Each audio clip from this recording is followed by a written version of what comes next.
So in the fall of 2016, I was studying European politics abroad in Copenhagen. It was there where I met my professor Jakob.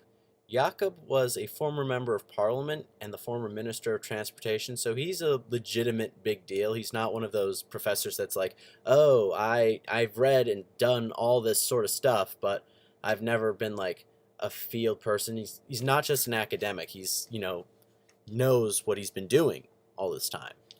So I I'm a little intimidated at first, but through a week-long trip through Germany, we sort of got to know each other. We got bonding, through the mutual power of drinking.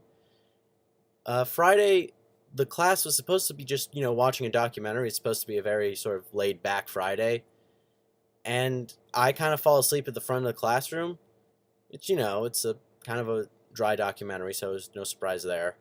And that's when I kind of hear from the back of the classroom, guys, he's not breathing. And I'm like, wait, what?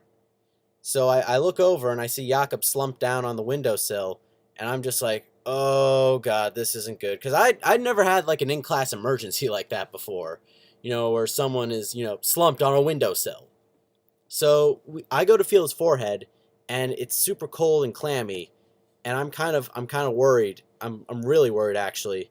And we get him down on his back, and so people who know CPR start doing CPR on him.